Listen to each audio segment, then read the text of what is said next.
What we'll be discussing today is digital presence. So, what is your virtual or online presence in the professional setting? Like, how does it relate to getting into project management and applying for jobs and having your name out there to start developing a digital reputation or an online reputation, that type of thing? We'll also be talking about what I call the triple P, or this is your personal pitching package. And so it's components of your digital presence that is tangible. It's going to be part of your LinkedIn profile or on your resume, or your actual headshot that goes out to your LinkedIn profile, or sometimes it's uploaded to other sites. And so these things all play a part, especially in today's world where practically everything is digital, and maybe the first rounds of interviews are virtual.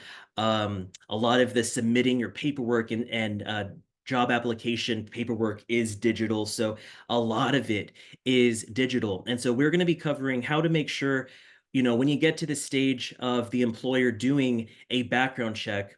These days, it's not just a drug screen, but they also do a social media background check. They do all sorts of things that I had no idea that they did until, even recently. So we'll be talking about some interesting things, and hopefully most, if not all of it, applies to you. And then any questions at the end, I'd be more than happy to answer. So let's just define digital presence really quick.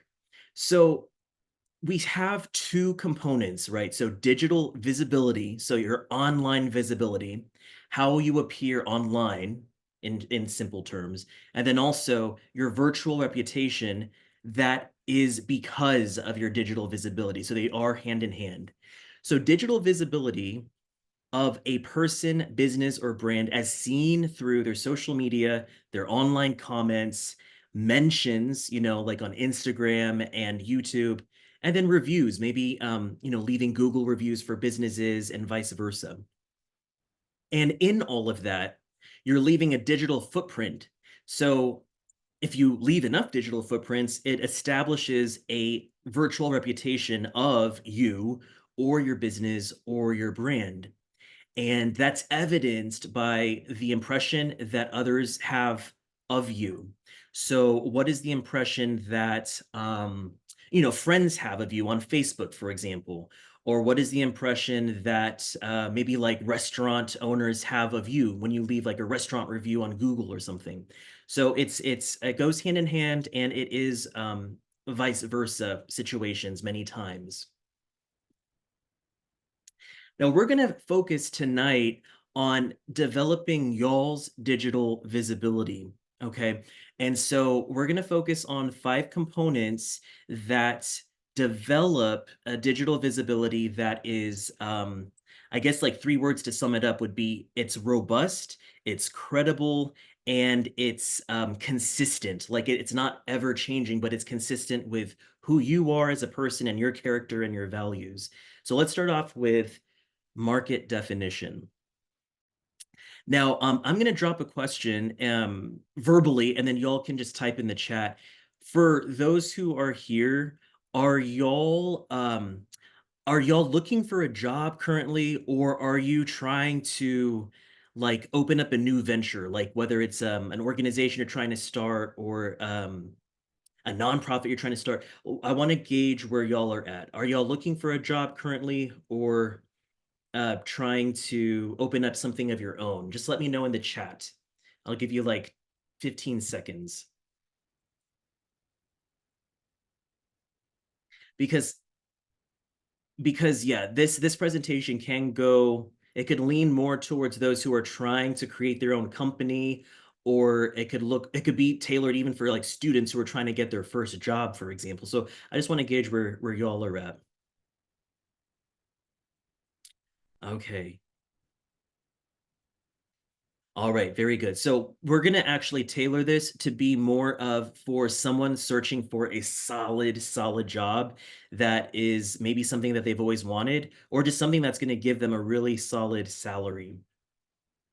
Okay, yeah, thank you. Thank you, everyone. All right.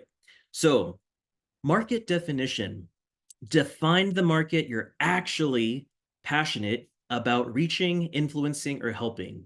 And so, for those that are looking for a job, on your scratch sheet of paper, this is where all of this comes to play. You could take notes whenever, but just jot down, what are jobs that are out there that you're actually wanting to work for, not that you're desperately searching for, and the first few that pop up, those are the ones you're going to do. No, like, what are actual jobs you can see yourself passionately working for, companies you can see yourself working for happily, without griping, without complaining.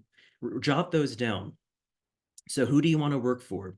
And let's say it's someone that is eventually wanting to open up their own organization or some kind of passion project. Who do you want to work with? What is your target audience? So it kind of goes both ways. And in thinking of that, who influences you? So, for example, are there companies out there that leave a good impression on you? Um, or are there some companies that are like, whoa, they are very weird and I don't vibe with them at all? It, obviously, you wouldn't want to work with a company like that. Or if you're thinking of opening your own, you wouldn't want something that kind of follows in that same path, right? Think about what helps you. What jobs or what companies typically help you? And do you want to follow along in, that same kind of trend? What's your dream market? This kind of goes along with what I was saying. Who do you actually want to work for? What's your actual dream market? And hopefully, the dream market or the job you're actually wanting to work for, hopefully it's one that is going to give you a solid salary, and it is going to be one that can sustain you. Also, just think about, when are you available or where are you available as you're narrowing down which jobs make sense. Do you want to just do remote? Do you want to work fully in the office, like, pre-COVID days? Do you want to have a hybrid setup? Or if you're someone who's wanting to open up your own company, what kind of availability do you want for your audience? Do you want to be, with one-on-one Zoom calls as your main platform? Or do you want to have a physical office? And then why? Why are you choosing this company? Or why are you choosing this audience? So those are things to reflect on, not, just during this webinar, but after this webinar. Think about it more, especially if you're really looking for a job or really serious about opening up your own company or nonprofit or some kind of organization.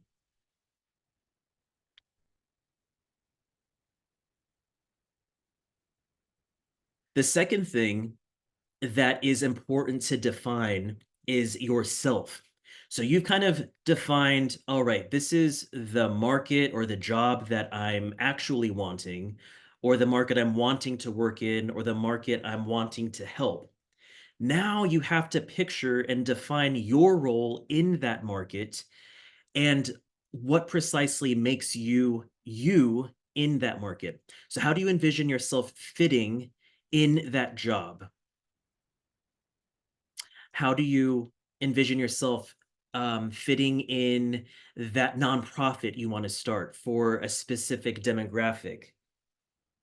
And then compare that to, like, what's already out there or what's not there currently. And that's the void you're trying to fill. So you have to take time to envision the value that you're going to bring. And that value comes from what precisely makes you you. Your values, your attributes, your mindset. And then what I always tell clients is, does your vision, so does how you're envisioning your role in that market, does that match your identity?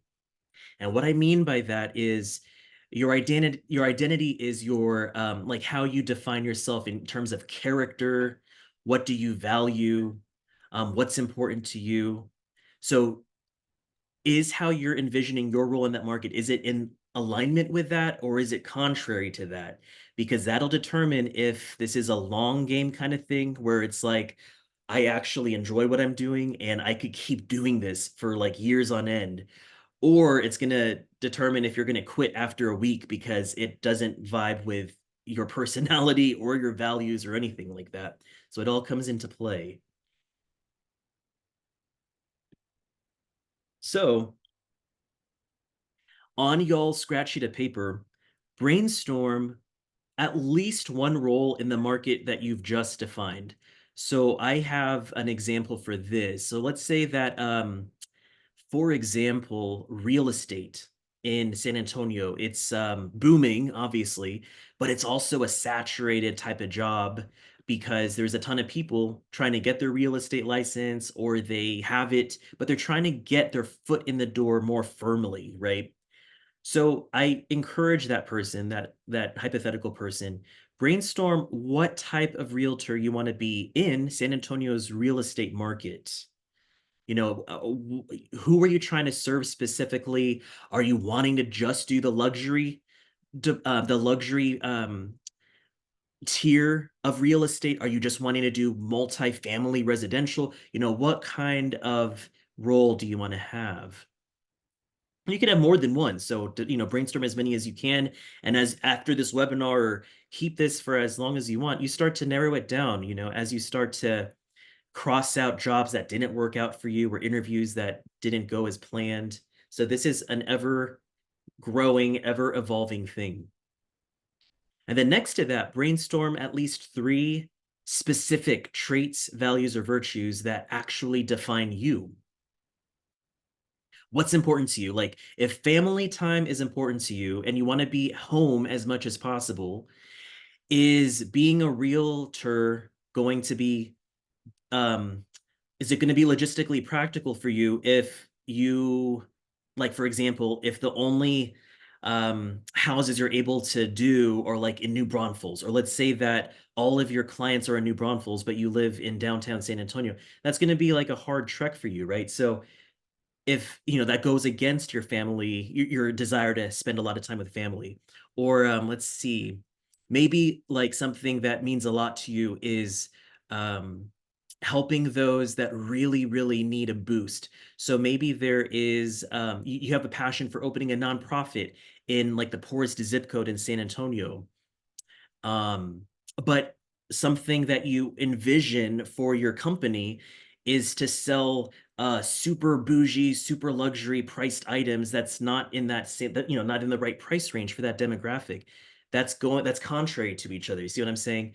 So you have to, after you brainstorm these and after you define yourself, the big takeaway that I always tell everyone is make sure everything is in agreement and that they match.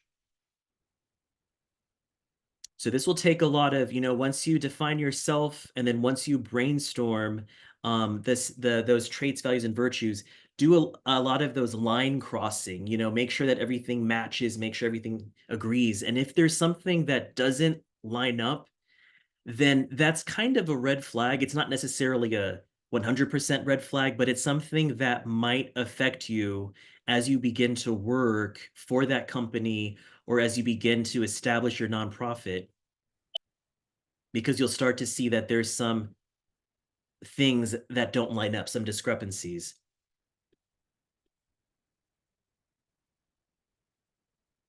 The next thing, and this will come into play when we get to the second half of the presentation, but associated keywords. So what are associated keywords? These are keywords that that ought to pop into someone's head when they think of you or your reputation or your identity. And so these are obviously, you want them to be good and positive words because that's how you want your role and your reputation to be, right? It goes further than that. So I'm going to give you a specific example with me. And this was me about 5 years ago. So it was before I fully moved into nonprofit work, but I'm going to show you how this comes into play. So on your scratch sheet of paper or on your notes app or wherever you're taking notes, go ahead and write these 3 headers. So primary keywords, secondary keywords, and post-secondary keywords. Now you start to fill this out, and the goal is you want to have, you know, at least 10 to 15 words. So in my primary keywords, and again, I'm describing myself, this was about 5 years ago, I'm using the keywords of clinical pharmacist, specialty, healthcare, consultant, and education. All right. So those are when people thought of James Agtuca, oh, he's in San Antonio. Yeah, he's a pharmacist. I think he's in the specialty division of CVS. Um, yeah, he's passionate about healthcare, and I think he did some consultant work on the side. And he also teaches over at the University of the Incarnate Word. So you see how all of this describes you very it's like, oh, that's you and what they're doing, their job. Now, secondary keywords, this is stuff that maybe it's like roles that you do at your job, or it's just further describing you. So, for example, hospital, medication therapy management, and the pharmacy world, that's MTM, and then advising services, and obviously drugs as a pharmacist. So these are just supporting keywords. Think of it that way. And you're going to do this for yourself, okay? Post-secondary keywords, these are further things that describe you, but they don't exactly, they're not like your label, they're not your title, they're not your role. They're probably just skills that you're good at your job. So mentoring, patient counseling, when I was teaching curricula development, branding, innovation, therapeutic outcomes. So do something like this for yourself. You know, what are your primary keywords? What are your supporting keywords? And then what are just other keywords that are stuff that you're good at or stuff that you can bring to the table? And once you have that, save that and start to utilize it in resumes, in cover letters, in job applications. And we'll come back to this later in the presentation, but we'll move on from here. The next thing, clear and consistent vision. So we've defined the market you want to be in. We've defined yourself. We've defined keywords that describe you accurately. And now we need to start making sure that all of this vision is becoming clear and concise. So delineate your vision for yourself and for your market. So where do you see yourself in your market as the role that you envision? Where do you see yourself in, I don't know, 6 to 8 months, maybe 1 to 2 years? Where do you see yourself even in 5 years or at the 10-year mark? We go back to that realtor, for example. Where does that realtor see themselves in 6 to 8 months? Maybe they've closed on a few transactions. Maybe they've made a few connections with multiple home builders. Maybe they're starting to kind of get into those networking opportunities, where they have luncheons at the design center, or they have some kind of meeting downtown for the Realtor Board of San Antonio. They're starting to get their feet wet. What's their long-term vision? Maybe they're finally working in that luxury division that they dreamed of. Maybe they're working with a custom home builder. Maybe they're closing, those transactions that are like, what you see in California, a $2 million paycheck, or the price is 2 million, but they walk away with like a $500,000 paycheck or commission. So, what are the short-term vision? What is the short-term vision for yourself and the long-term vision? And the way I define this so that it's not like, oh, I've heard about this in school, blah, blah, blah. No, really make it tangible for yourself. So have some nearsighted vision, which is set yourself up to achieve immediate success by focusing on short-term practical goals that lay the foundation for those long-term results. So start to make and develop habits and routines and other smaller steps that allow you to actually say, hey, that was a success. That was good. And you keep doing that over and over and over again, and you start to feel the long-term success. And now let's switch over to long-term. So long-sighted vision. So after you keep getting those immediate and short-term success, you start to realize, okay, we're using the strategic roadmap. So we're taking all these successes and we're going to start assessing it on a bigger, broader picture. And it accounts for the long-term impacts and results of others. So you're not just thinking about your success, but the success of, those that you're managing, your family, your friends circle, um, your company, so the long-sighted vision, maybe 10 years out after you've established your nonprofit, it's doing a tremendously amazing job of making an impact on the city. So what are the long-term impacts and the long-term influence of your initial short-sighted vision, and now that it's long-sighted, how is it improving everyone? And then final, the last component that kind of is a check on steps 1, 2, 3, and 4 is how you present yourself online. Is it in alignment with everything that we've just discussed? How you define the market, yourself, your keywords, and your vision.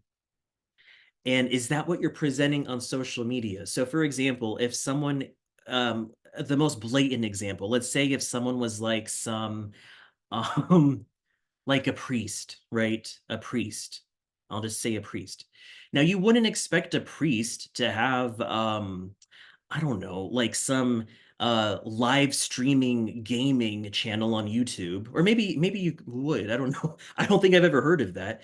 So, for example, that wouldn't be in alignment with steps 1, 2, 3, and 4, right? What is a priest's purpose to make thousands of dollars streaming games on Twitch? No. So that's not their authentic self, or that's not in alignment with what they're trying to define themselves to be, right? So make sure that it all lines up, and make sure what you're posting, if you're trying to be taken as serious or professional, make sure the stuff you post doesn't detract from your credibility. Make sure it doesn't allow others or colleagues or students to question, your motives, or question your training and stuff like that. You want to make sure that you present yourself how you envision yourself, and that it's accurate to the public as well. So for example, I always tell clients, just do a sweep, a quick sweep, a quick inventory of the stuff that you're on. And are you commenting as a professional person? If your only social media presence is that of professional, like let's say that you're just on LinkedIn and nothing else, make sure you're kind and you're um, well worded, stuff like that. Now let's say that you have everything. You have Instagram and Facebook. Let's say that you do some live streaming and you also have a YouTube.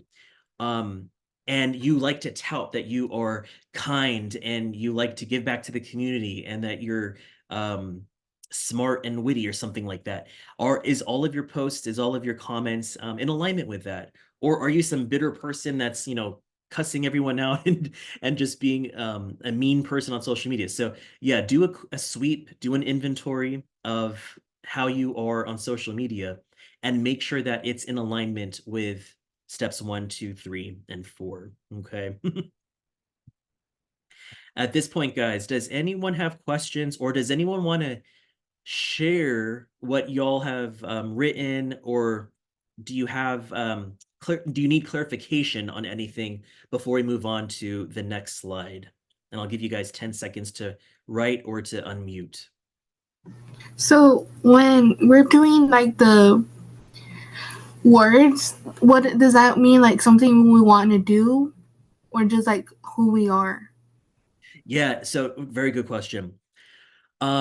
For you, Sophia, I would definitely have it be words that you see yourself doing, or that you want to eventually get into, like in the near future, because you're trying to craft like the goal that you're trying to get to. So I would definitely have a mix of that. And then obviously, words that describe you, or maybe some stuff that you're really good at, like at your current jobs. Maybe you're good at customer service. Go ahead and put that down, like in the post-secondary keywords, or even the secondary. So like customer service, or guest relations, if you work like a customer service job. But definitely for the primary keywords, you could have a mix of like stuff that you're wanting to get into, or stuff that you're already in, but that's like a really good title or a keyword for yourself, or a term for yourself, if that makes sense.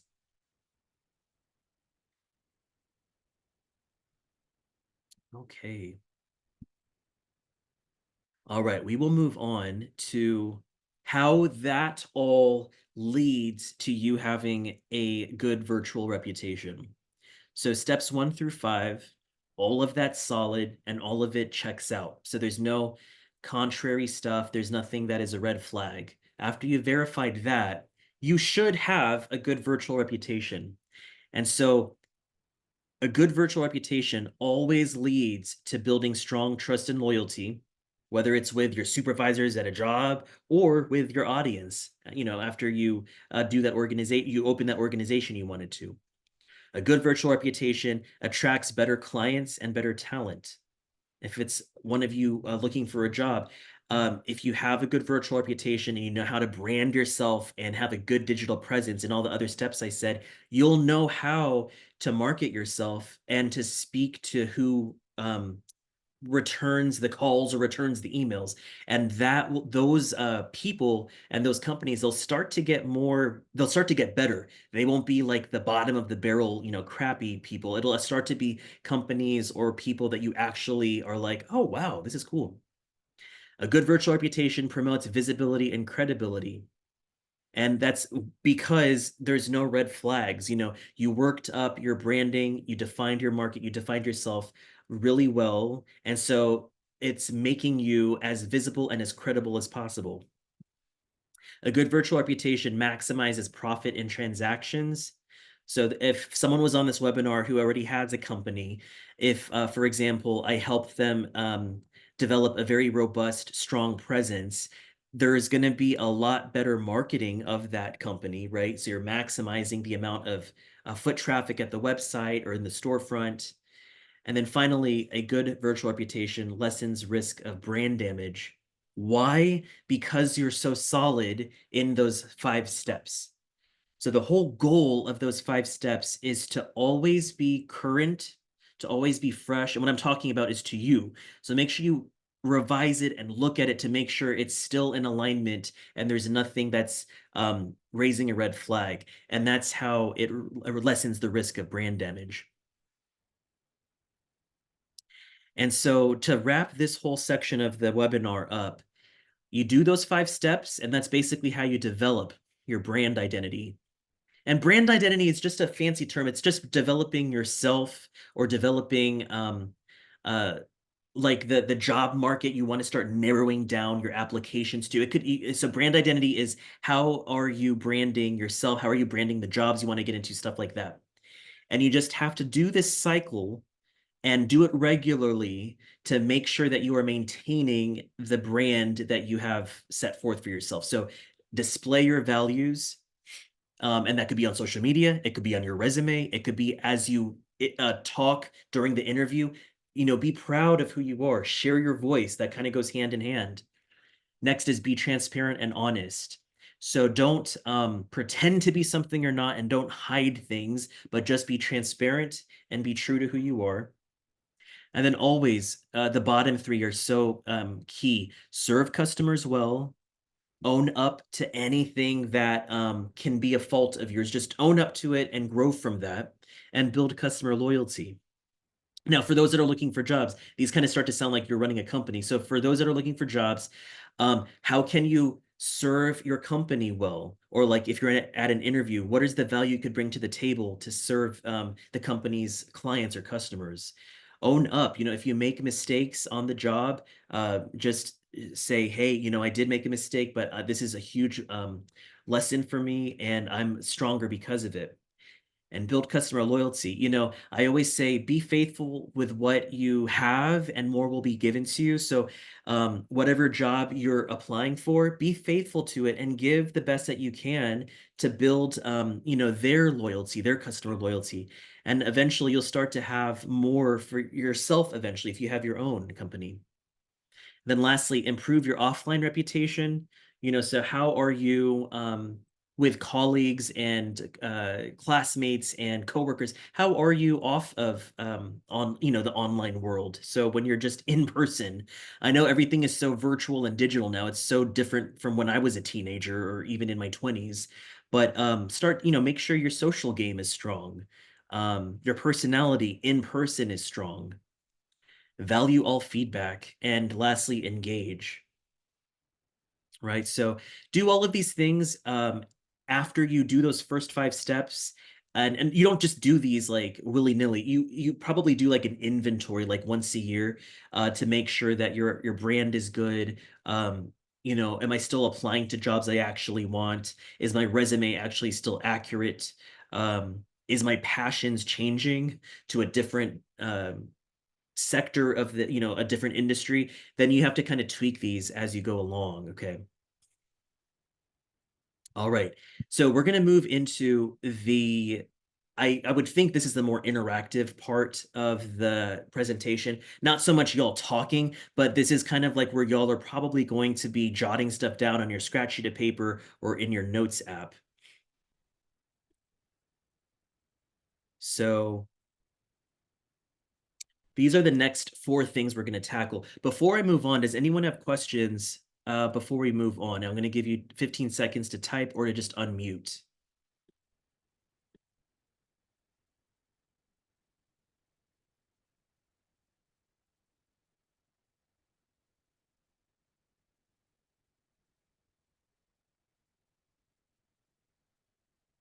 All right, 5 more seconds. If anyone wants to unmute or type, I will answer your question.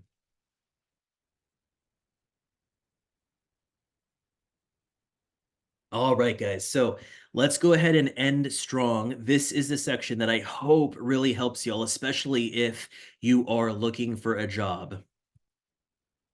So we are going to be covering what I call the triple P. This is your personal pitching package. And my whole goal of this is that you're able to pitch yourself well to future employers and prospects, and that you're able to land something solidly. And there are 4 components of this. So your quick intro, your digital portfolio, your resume summary, and a current headshot, which can sometimes be optional, but I think it's something good to just always have in your suitcase. Not your actual suitcase, but you know what I'm saying. So I want y'all to be able to pitch like a pro in 4 steps. Let's start with the quick intro. So this is your elevator speech. Now, when I was in school, in like middle school and high school, everyone was like, elevator speech, you need to have an elevator speech. That's a wonderful term, but I think like a less annoying term or a less stereotypical term is just a quick intro. You're just trying to introduce yourself in a very quick and casual way to the interviewee or the interviewer rather, or even someone that you just meet at like a networking event. How do you build a quick intro? Just think of it as a 1 minute highlight reel of yourself. So you start off with who you are and what you do. Those typically kind of just are concurrent sentences in your dialogue. And then you typically describe, I've been in the industry for this amount of years, or I've been in it since I was, 25 or something. And then you typically kind of share where you're at, like what city you're in and what drives you, and a few other things. And I'll give you an example, and you can start to scribble down your own example, and or if you want me to just pause or hold, just say it in the chat or unmute, and we can take some time to just let you jot stuff down. So those sections that were colored, they are color coded in this paragraph. So I'll just read this and you'll kind of see how it all is supposed to sound natural and casual. And let's put this in the context of you're at a networking event and there's multiple industries. Let's just say it's a huge job fair, like a San Antonio job fair over at, I don't know, the Tobin Center or Freeman Coliseum. And you're just trying to pitch yourself to maybe 1 or 2 industries that you can passionately see yourself working for. So I approach the booth and I'm just like, hey, I'm James, nice to meet you. And then they say who they are. And then you just say, yeah, I'm a healthcare consultant and a former specialty pharmacist.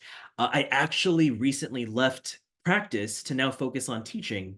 But yeah, I've been passionate about training next generation professionals and pharmacy technicians, believe it or not, for about 5, 6 years now. But I'm here because I'm just trying to explore the world of nonprofit and project management. And then, they would respond back or something. And then this is kind of where you just go along with the conversation. So yeah, no, I was born and raised in San Antonio myself. Yeah, I have my two sons and I love my wife and they're what keep me going, you know? So you pitched yourself in 1 minute, but in a way that expressed who you are and what you do and what you're trying to do. Now, at this point, I typically ask people if anyone would like to do a role play with themselves. Um, and so, what I mean by that is on this next slide, I'm going to start, and then you're going to pretend, or not even pretend, you're going to try to be like you, and this is real life. Do I have any takers that would want to do this, or is no one brave enough to do this? If not, we can move on.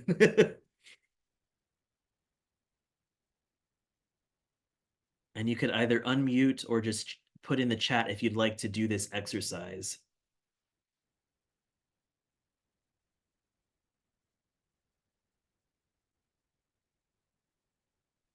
All right, so we'll move on. And I'm going to break this down just like a minute per each section, just so y'all can start to draft your own on your scratch sheet of paper. So I said my name and my greeting. And like I said, that kind of goes hand in hand with um, your title.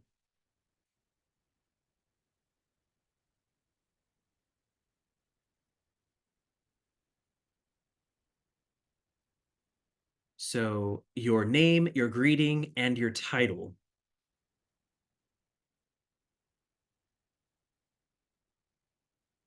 And then I went on to talk about my passion and for about how long I've been doing what I do to hopefully, even if you're a high school student, for example, you can start to craft this around your experiences in high school or the stuff that you're involved with in high school. You could start to craft it around that even. And obviously, this gets easier as you get older and you have more life experiences, but tailor this to be around your situation. And then the next sentence I said in that example was what I'm trying to get into.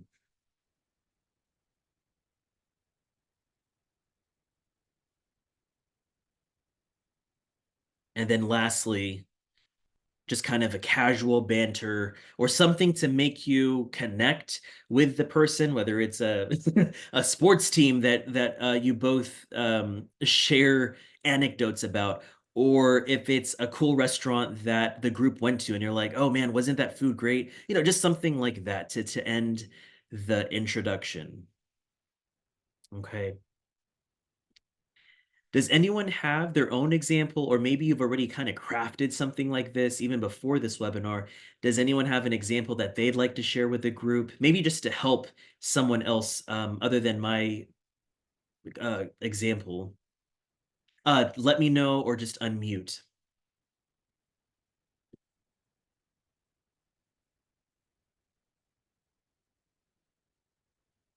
And if not, it's totally fine.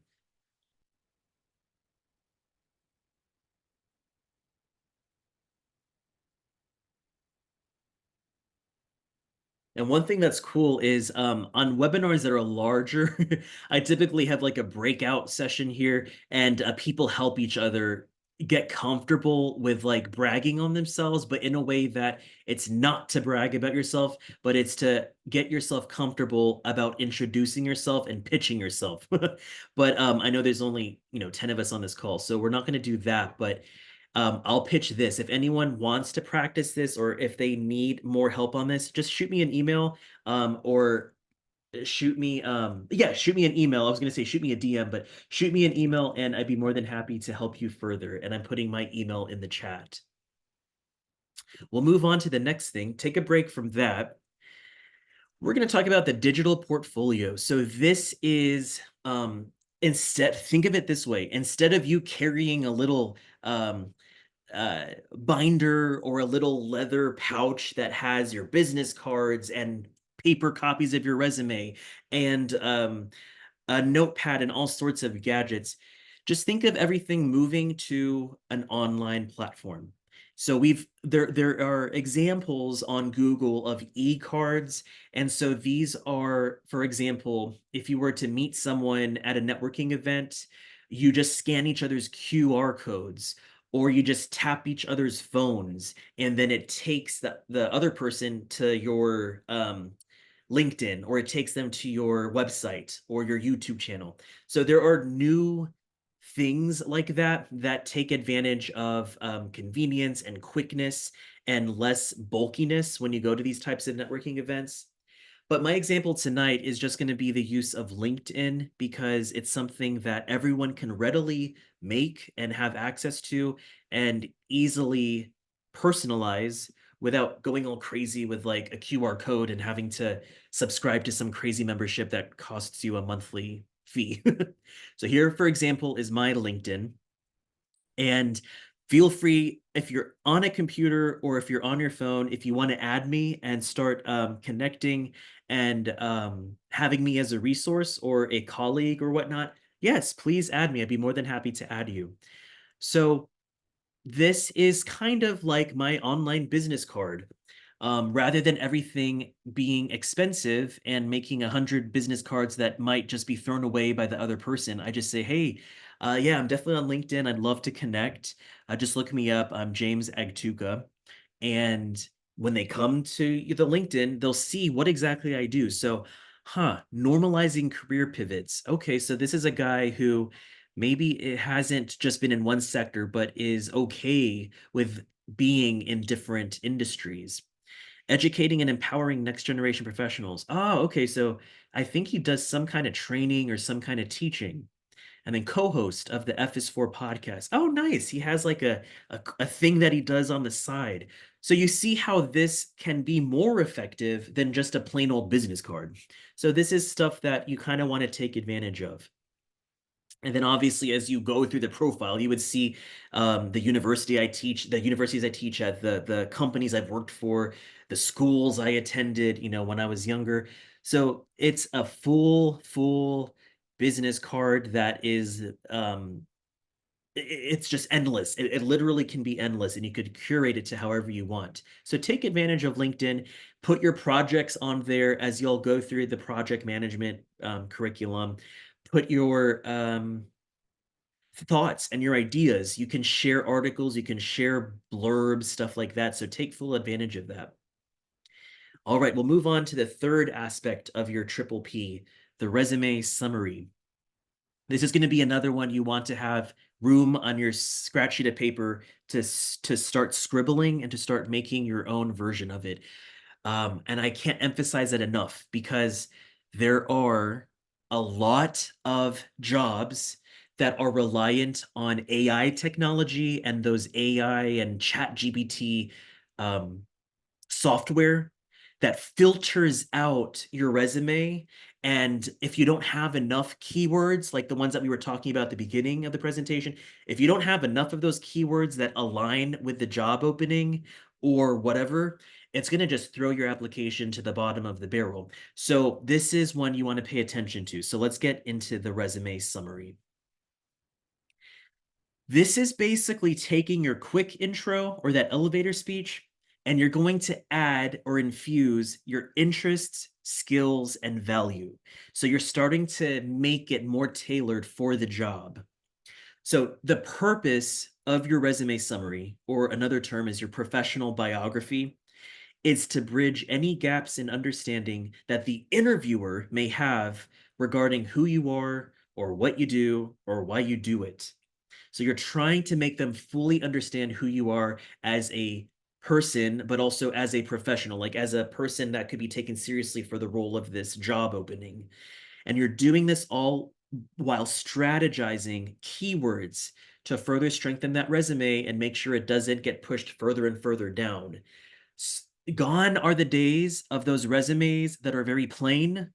Gone are the days of those resumes that are just done with Times New Roman font and just a bulleted list, and it doesn't have any pizzazz or doesn't have any visual or textual pizzazz. There has to be something that makes you stand out, or your resume will most likely be forgotten. And I say that emphatically because I've seen many people who don't get what they want, but then I see their resume and there's nothing memorable about any of it. And they're like, I don't know why I can't get this job I'm wanting. Well, you're not making it tailored to what the job is. You know what I mean? So you have to do this and you have to take it. I'm making it sound scary, but you have to take it seriously, if you really want to get those jobs that you're striving for. So I'm going to make this easy. I'm going to make it very straightforward of how to craft this for yourself. So the four sections of the resume summary are your standard opening sentence. So you can see how it's kind of like your quick intro. Your standout sentence or sentences. So how do you stand out in what you do? So for example, let's go back to that realtor, right? Um, you can't just say I'm a realtor in San Antonio and I've been in it for 2 years. There's a billion other people that do that. So let's say that you are a realtor who works with veterans, or you're a realtor who has closed over 9 million in transactions in a record time frame. Or let's say that you are a realtor who is very well versed in working with seller concessions or buyer concessions, or you're a realtor who knows very much about the value of homes. So you can even have some side knowledge of like how much a client's home would appraise for. That sounds far better than just saying, "Oh, I'm a realtor." Yeah, I mean, I help my friends and family. You have to be specific and what makes you stand out. And then there's going to be another section that's you're restating what exactly you do and what value you have. And then you close it all in a very powerful sentence that's supposed to sound dramatic. Think of like your favorite movies. They always have a good, powerful closing or a good ending. Like, for example, Avengers Endgame, right? That was such a powerful movie in the whole Marvel Cinematic Universe that I don't think I've even kept up after that movie because everything else just seems kind of strange or like there's just so much going on. But I feel like all the movies leading up to that one was it was really good and solid or whatever. So you need to have a powerful closing sentence. So let's start to draft yours, and I'll walk us through mine, and while we're doing that you can start to draft yours. All right. Yes, Adrian, this is being recorded. It has been recorded since the beginning, so you can definitely have access to that first part. All right. So that first sentence, the standard opening sentence. And remember that this is different from your quick intro. It's similar, but this is the one that's actually going to be put in a small little paragraph on your resume. So the first paragraph, Dr. James Agtuca is a clinical educator with over 15 years of pharmaceutical and supervisory experience. So this should sound formal because this isn't the one you're just saying verbally. This is the one that's going to be on your job applications and the resumes. So you're saying your name, your title, and what gives you merit. So I've been in this industry for over 15 years and I have this type of experience. So craft something like this for yourself. Um, let's see. So for example, Shaylin, I see Shaylin on the call. I happen to know Shaylin. Shaylin is my wife, right? So what I would say for her is Dr. Shaylin Agtuca is a certified public accountant with over 10 years of accounting and uh, instructional experience because she's also a university professor. So something like that. Who else do we have that I know a little bit more because I know them a bit more. For example, Adrian. I can't see everyone's face for some reason, so I just see like one person at a time. Adrian. Adrian Alexander is I believe she's in construction right now. So is a construction project management professional with 5 years of drafting and materials inventory experience. So you see what I'm getting at. So kind of draft that for yourself and start to polish it up as you go through it more and more. And as you start to send more job applications out, you'll start to realize what may need to be tweaked or taken out or added. The next sentence. So, as a former healthcare consultant and pharmacist within the insurance and specialty sectors of the medical industry, James holds numerous certifications and training. He has a handful of interests in other areas, including professional development and project management. And so what you're doing is you are further describing your situation and further describing like why you're in this industry, and you're further describing like what is making you apply for the job, and like what makes you a good candidate for the job that you're applying to. So kind of all of those wrapped in one. So kind of make a sentence similar to that. So again, this sentence is how you stand out in what you do. So how did I make myself stand out compared to just a more regular pharmacist who just works at the local Walgreens on the street corner?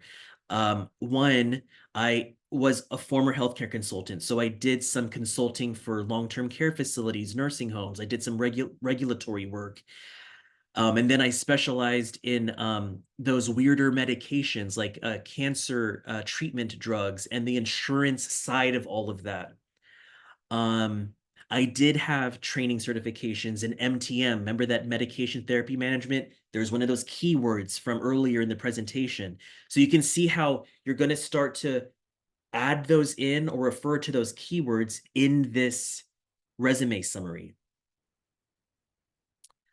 And then what else did I say? So a few other interests, professional development and project management. Project management being the newest interest, but professional development, I've been helping students since about 10 years ago, helping youth, and then helping aspiring medical professionals, whether they wanted to be medical assistants or um, doctor assistants or physician assistants, I mean. So this is an area of your resume where you can kind of elaborate or now, I wouldn't say exaggerate, but you want to use words that sound really good and that hold weight, but that's not a lie. You still want to be able to speak to all of these things and be able to explain what you mean by professional development, or explain what do you mean by uh, you worked within the specialty sectors. What is that? If someone were just BSing that, they would probably stumble in their words, but you should be able to explain everything on your resume and everything in this resume summary. We'll move on to the third sentence. So third sentence being, say it again, what exactly do you do? So you want to make it very clear for the hiring committee, the hiring person, whoever the heck is hiring at this company. You want to make it clear to them, this is who I am and this is the value I could bring. So in mine, and again, this is from about 5 years ago, but in mine, I said, or I had, he provides consultative services for clients of any background, and his core approach to work entails improving operational processes and increasing quality outcomes. So this was at a time of my life when I was trying to get hired by multiple facilities because I was trying to streamline their operations, clean up their medication adherence documentation processes, stuff like that. So you can see how I was alluding to that. Improving processes, increasing quality outcomes, patient outcomes, making sure that patients could reduce their medications. If there was a grandparent on 21 meds, maybe I could reduce it down to 13 because all the 6 doctors they had weren't looking for drug interactions, or they weren't looking for drug overlap, and so they were on an unnecessary amount of meds. So I was doing that day in and day out, so increasing quality outcomes. So do this for yourself. Reflect on what your current job is or what you're currently doing. What is the stuff that you do good? What are the stuff that you do day in and day out? And then make it sound good. Make it sound like something you want to show off. And that's going to be in your resume summary. Okay. And then finally, that closing powerful sentence.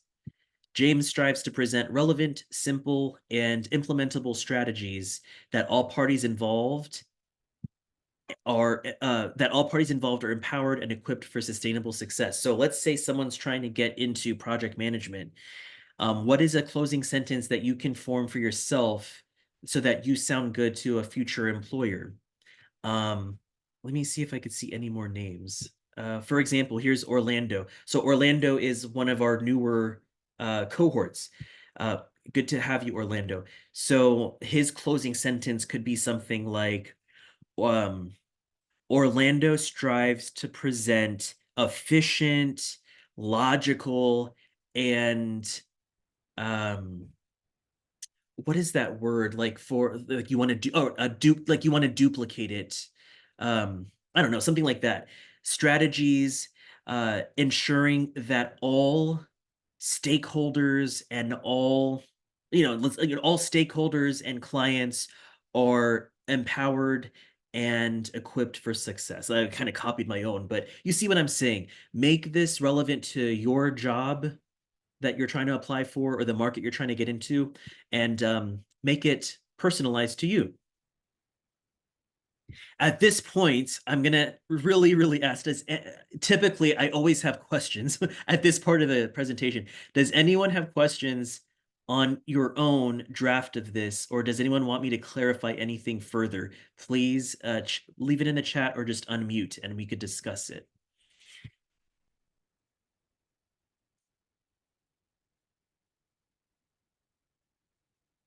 So what if like I don't really have experience doing anything? Right, Sophia. So yeah, that's common for someone like at your age, obviously high school. This is what I would do. So for your first sentence, and I'll help you out here, it's just your standard opening sentence, right? I would just say uh Sophia Maldonado is a what's your grade level right now? I'm gonna be a junior. Okay. So Sophia Maldonado is a junior at blah blah blah high school. Um with and I would say like maybe do you have like any passions or interests or like hobbies even? Um, I want to be like a teacher. Yeah, that's fine. Okay. So Sophia Maldonado is a junior at blah blah blah high school with an innate passion for teaching and helping others. Okay, or a strong passion for teaching and helping other students or helping, something. So that could be like your first sentence. And then the second one, how do you stand out in what you do?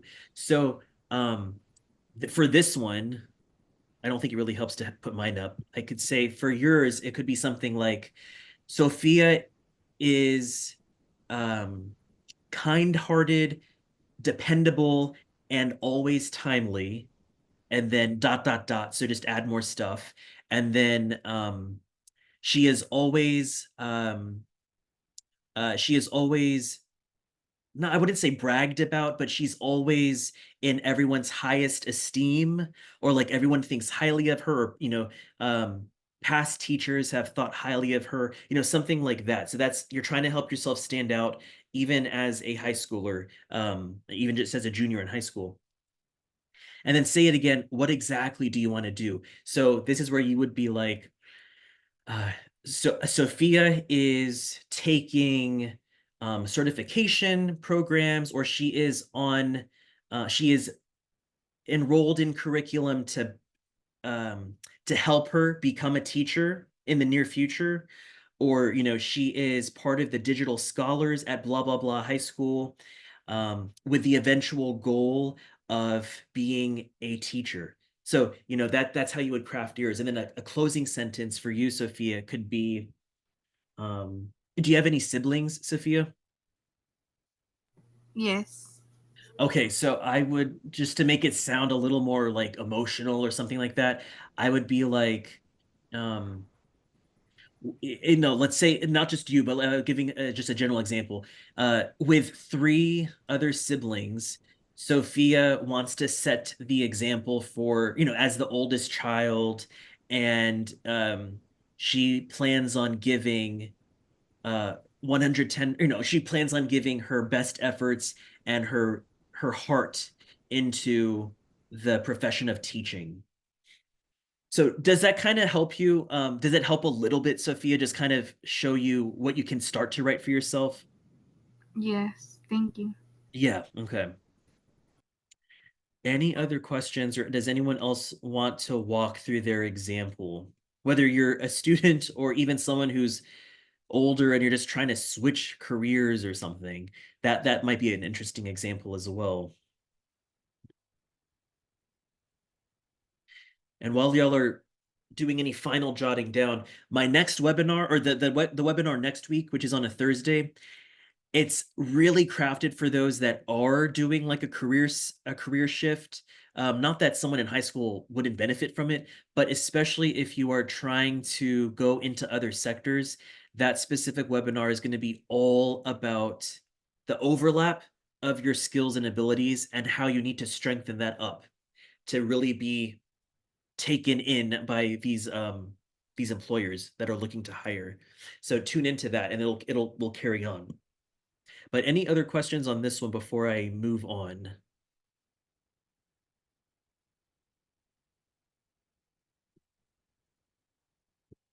All right. So the final thing I'll talk about is the current headshot.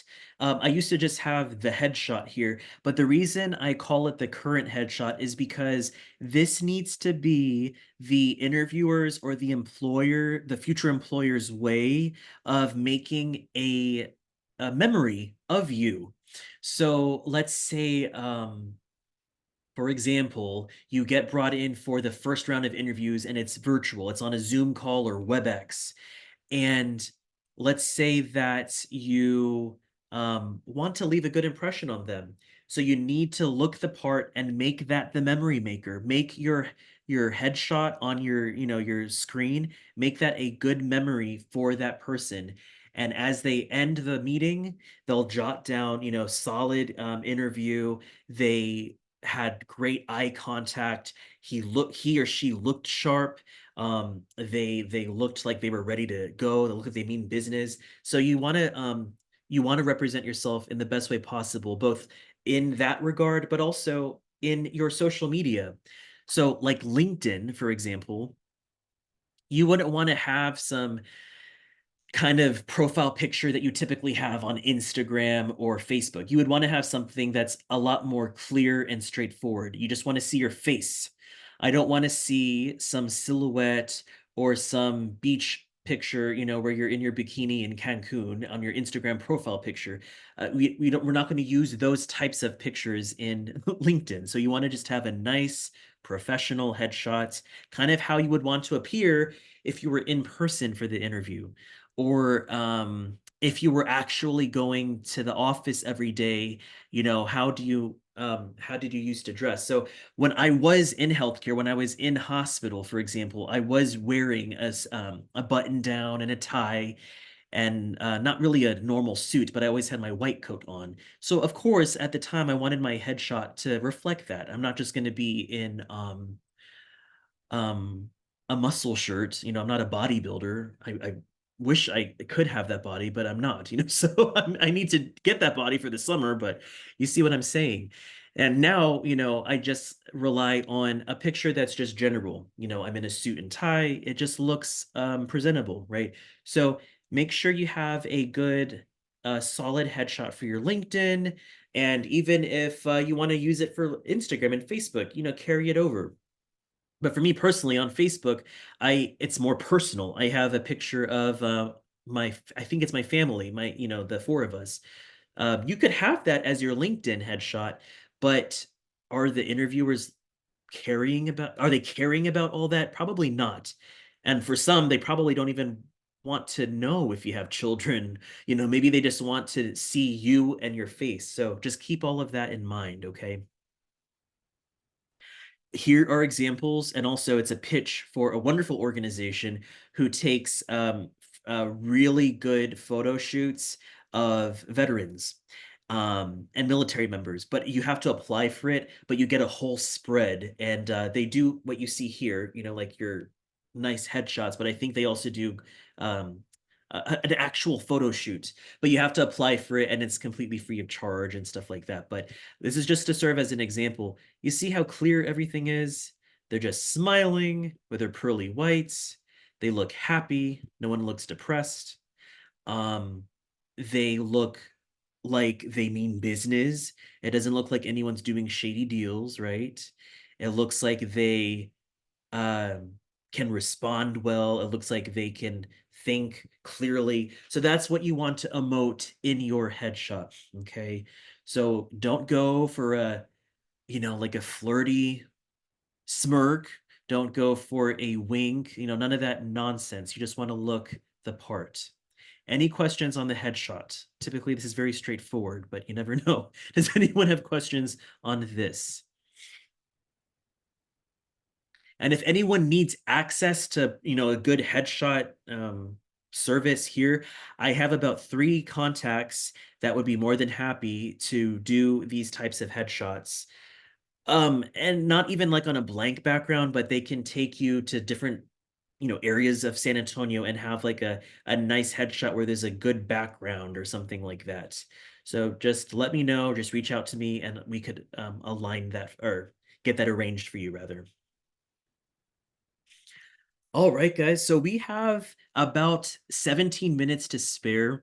This is where I wanted to end just to allow anyone to either share your example, which typically there is one that always shares, but if not, I would be more than happy to just answer questions, or if you want me to work through something with you, like we did for Sophia, go ahead and unmute and we can spend 5 to 17 minutes, whatever is needed, over until we end the call. So does anyone have any questions or want to work through anything?